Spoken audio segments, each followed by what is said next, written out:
हरिओम. प्रवचन क्रमांक 19. संपूर्ण भावार्थ दीपिका, अध्याय 1, दृष्टांत, भाग 2.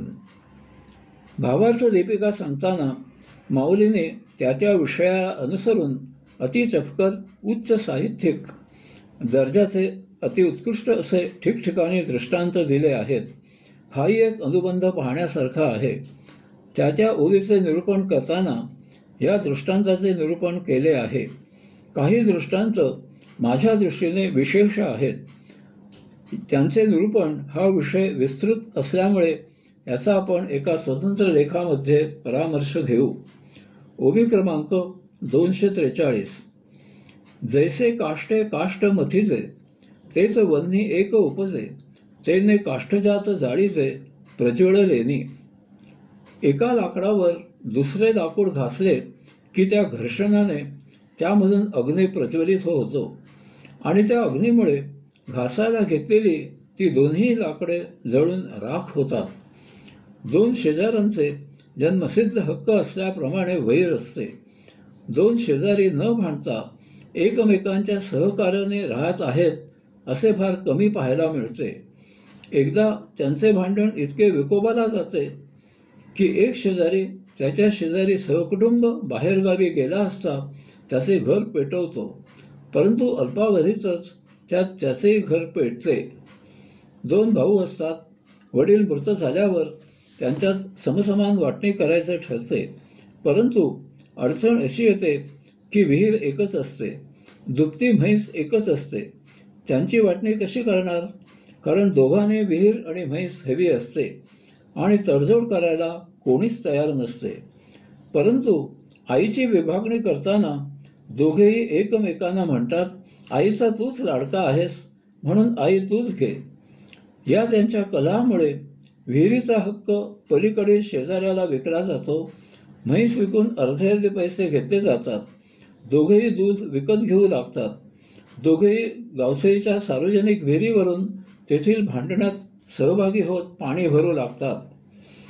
हे सर्व पाहून आई जवळच्या शहरात जाते आणि आपणहून अनाथालयात स्वतःला भरती करते.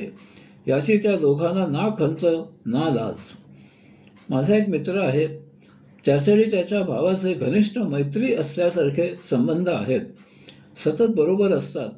गेली कित्येक वर्षे ते दोघेही भाड्याच्या जागेत सहकुटुंब गुण्यागोविंदाने राहतात. त्यांच्या कुटुंबियावरही असेच संस्कार झाले आहेत. एक दिवस याचे कारण त्यानेच मला सांगितले. आमच्या वडिलांनी त्यांच्या मागे आमच्यासाठी आईशिवाय आणखी काहीही ठेवलेले नाही. यामुळे भांडण कलह होण्याचे कारणच नाही. इथे इसापनीतीमधील गोष्ट आठवते. दोन बोक्याने लोण्याचा गोळा चोरला. दूर जाऊन वाटणी करू लागले, परंतु बरोबर अर्धा भाग झाला हे कसे ओळखावे असा दोघांनाही प्रश्न पडला. मग ते लोणी घेऊन माकडाच्या दुकानात गेले. माकडाने थोडे जास्त लोणी उजव्या पारड्यात ठेवले आणि बाकी लोणी डाव्या पारड्यात ठेवले. त्यामुळे उजवे पारडे खाली गेले. मग माकड म्हणाले, उजवीकडे जास्त लोणी आहे असे म्हणून त्याने त्यातील थोडे लोणी खाल्ले. त्याबरोबर डावे पारडे खाली गेले. मग माकड म्हणाले, डावीकडे जास्त लोणी आहे असे म्हणून त्याने त्यातील थोडे लोणी खाल्ले. त्याबरोबर उजवे पारडे खाली गेले. माकड म्हणाले, उजवीकडे जास्त लोणी आहे असे म्हणत त्याने त्यातील थोडे लोणी खाल्ले. त्याबरोबर डावे पारडे खाली गेले असे म्हणत त्या माकडाने सर्व लोणी फस्त केले. यापासून आपल्याला बरेच काही शिकण्यासारखे आहे. आपल्या संपत्तीची आपल्या हयातीनंतर वाटणी कशी करावी, त्याचे कायदेशीर इच्छापत्र लिहून ठेवावे. तसेच आपल्याला आपल्या वंशजांकडून जे मिळते त्यासाठी आपण काहीही कष्ट घेतलेले नसतात. यास्तव आपल्या बुजुर्गांच्या पश्चात यावरून वाद न करता सामंजस्याने वर्तन करावे. यामुळे अर्जुन भगवंतश्रींना सांगत आहे, देवा, आम्ही एकाच कुटुंबामधील सर्व एकमेकांसमोर एकमेकांना ठार मारायला उद्युक्त झालो आहोत. यात स्वजनांना ठार करावे लागणार आहे.